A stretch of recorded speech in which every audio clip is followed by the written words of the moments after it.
एक समय की बात है। एक नगर में जादूगर रहा करता था। वह अपने जादूगरी की शक्ति को बढ़ाने के लिए बड़ी मेहनत करता था और अपने जादू के बल पर पूरे शहर को अपने कब्जे में करना चाहता था। वह चाहता था कि सारा शहर भगवान की तरह उसकी बात को माने।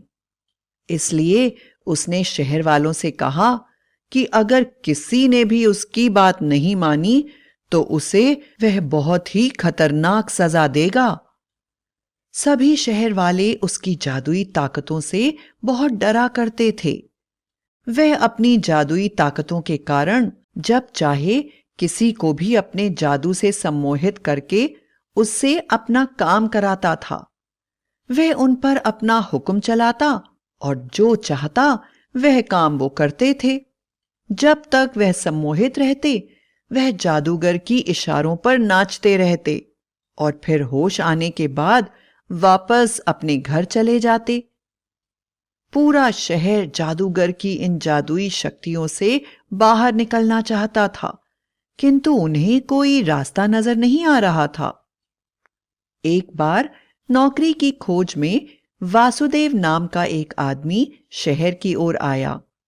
वह बड़ा ही नेक दिल और दयालु था, लेकिन वासुदेव इस नए शहर में पूरी तरह से अजनबी था।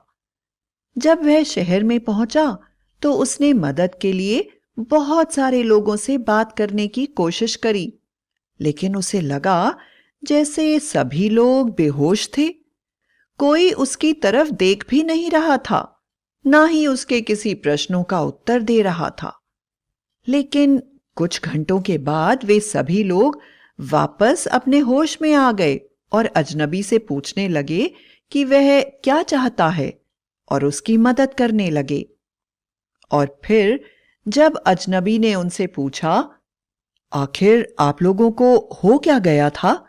जब मैं आप लोगों से सहायता मांग रहा था तो आप लोगों ने मेरी किसी बात का जवाब नहीं दिया। शहर के लोग अजनबी के सामने रोने लगे और उन्होंने बताया कि यह शहर एक जादूगर के कब्जे में है। वह हम लोगों को पकड़कर हमसे तरह तरह के काम करवाता है। हम पूरी तरह से उसके सम्मोहन में रहते हैं। क्या आप हमारी मदद कर सकते हैं? अजनबी ने लोगों से पूछा, आप ही बताइए, हम आपकी मदद कैसे कर सकते हैं? लोगों ने कहा, आप जादूगर की बेटी से शादी कर लीजिए। यदि ऐसा हो गया तो हमारी समस्या से हमें छुटकारा मिल सकता है। अजनबी ने कहा, लेकिन जादूगर भला अपनी बेटी की शादी मुझसे क्यों करेगा? शहर के लोगों ने कहा, जादूगर ने अपनी बेटी की शादी के लिए कुछ शर्तें रखी हैं, तुम उनको पूरी कर दो। पहली शर्त यह है कि जो आदमी गर्म तेल के ऊपर चलेगा उससे अपनी बेटी की शादी वह कर देगा। हमें पूरा यकीन है कि तुम एक इंसान हो और अगर तुम सच्चे दिल से भगवान का नाम लेकर चलोगे तो तुम जरूर ही इस शर्त को पूरा कर दोगे। अजनबी ने शहर वालों की बातें मान ली और जादूगर से उसकी बेटी से विवाह करने का प्रस्ताव रखा।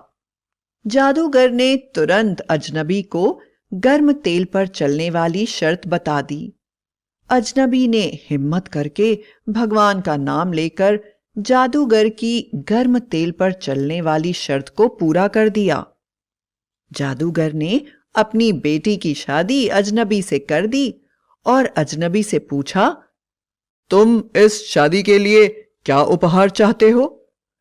अजनबी ने कहा, मैं इस शहर पर राज करना चाहता हूं। जादूगर ने खुशी खुशी वैसा ही किया और वह शहर हमेशा के लिए छोड़ दिया और अजनबी को वहां का राजा बना दिया। जादूगर के चले जाने के बाद अजनबी अपनी पत्नी के साथ अपने घर वापस चला गया और शहर फिर पहले की तरह हो गया और सब लोग खुशी खुशी रहने लगे।